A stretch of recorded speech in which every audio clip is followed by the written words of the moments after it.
Hey, it's Akiko from crystalandakiko.com, and today I'm going to show you what I taught in our craft class today, which is a cupcake card. I think this is so super cute. I'm actually starting with the Taken with Teal circles that I punched out with my small circle punch, and these are what's going to be all glittered up on the front of the card. So the reason why I do it first is because it takes quite a while to dry. So I want to give it as much time as possible to do that. I'm using my liquid Elmer's glue. I find that liquid glue works the best with glitter. And I'm not going to put too much glue on there, otherwise it will take forever to dry. Just enough to cover the full base of the circle. And I'm going to do that on all 5 of the circles. I'm doing it in this little tray because once I sprinkle the glitter in there, I can brush the remainder back into the bottle, so it saves a lot. So now I'm just going to kind of group them all together to make it a bit easier to sprinkle the glitter onto the circles. And the glitter that I'm using is Martha Stewart. It's the turquoise color. You can get a glitter Martha Stewart pack from Michael's, which has all different colors in it, and it's just stunning. So that's what I'm using here. So I'm being very generous because I know I can brush the remainder back in the bottle. So I'm just going to put that aside to dry. Now here's my rose red 8.5 by 11 paper cut in half. And I've already pre-drawn the stencil of the cupcake shape that I want. It's just something that I created myself. So you can make, whatever you want. You basically want the base, which is the bottom part of the cupcake, and then the icing on top. And the icing is what opens up. So make sure you have them connected so that it opens up like so. And now we're going to create the icing. And I have a new tool, which I'm so excited about. It's the spritzer. This is from Stampin' Up. And basically you put in the marker, that's the rose red, and you literally squeeze it above your paper to create a splatter effect. So the closer you are to the paper, the more condensed it will be. The farther away you are, the more spread out the splatter will be. So I'm a little bit more farther away because I want a more splattery look. And I'm just, squeezing it, going to town, making it nice and splattered. This is so cool. It's my new favorite toy. So you see it's all splattered. So let's just put that aside, and now we're going to work on the base. And here I have a gray piece of paper from Stampin' Up, just a little strip, and my lace border punch. And I'm going to punch out the lace border on one side.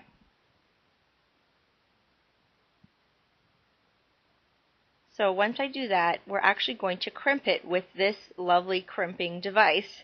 So you'll see the little arrow guidelines there.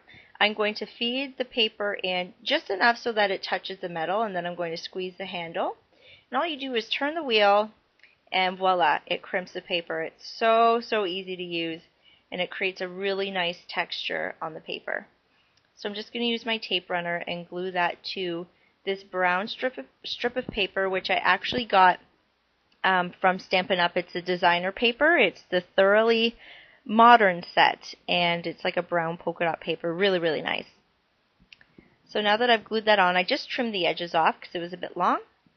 And now I just got this ribbon from Michael's, just using a tape runner on it, and I'm going to stick that on top of the crimped paper. Now just a little note, when you do crimp paper, it does shrink it a little bit in size. So if you're doing something to measure, make sure you cut it a bit longer, because you can always trim it afterwards instead of it, winding up too short, which would not be good. So now I'm just trimming off the sides of the ribbon.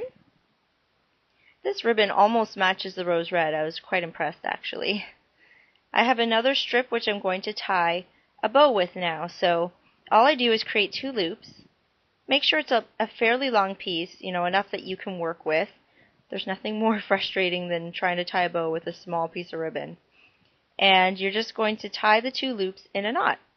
And don't expect it to look good right away. You have to play with it. So you kind of pull the ends and make it the right size and shape that you want.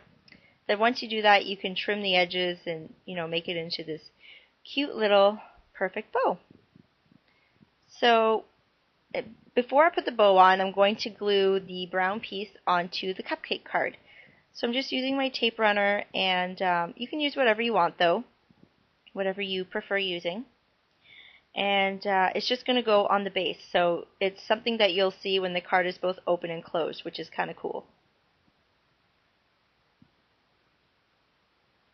Perfect. So now that that's stuck on, I'm going to put on my bow. And I just used a small sized Zot.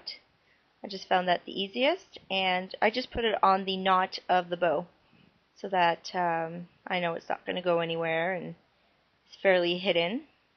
And you just stick that on the center of the other ribbon that is stuck on the card. There. So now let's put the icing on the front of the card, which is the white piece that we splattered earlier. And all we're going to do is glue that onto the front of the card.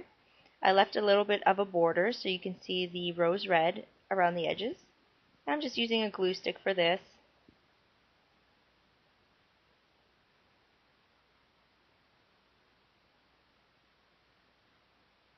I'm just going to stick that on. And then after that, I mean, what cupcake isn't complete without a cherry on it? So I'm going to put a little cherry on the top. And I'm just going to do that with a cherry stamp that I have from the On a Pedestal stamp set from Stampin' Up.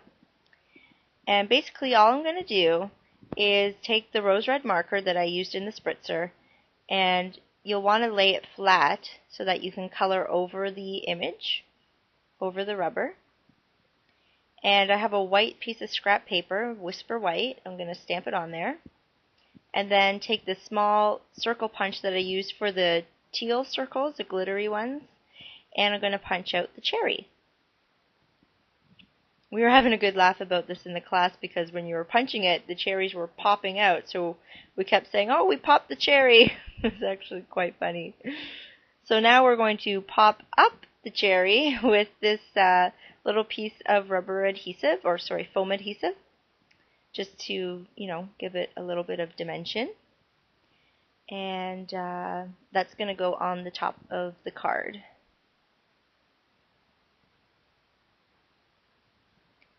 Perfect. So now let's stamp on the words. I got the clear stamp set. It's the Whimsical Words by Stampin' Up. I gotta say, I love the clear stamps. They're so easy to use. You don't need the Stamp-A-Majig anymore, which is awesome. And I just used basic black classic ink to stamp the image onto the cupcake.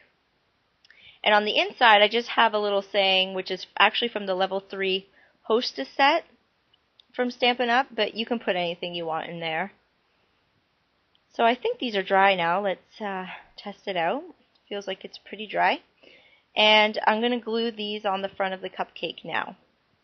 I think this is a perfect touch to the card for a couple of reasons. One, because it's glittered, and I love glitter. I'm sure every scrapbooker and paper crafter out there loves glitter.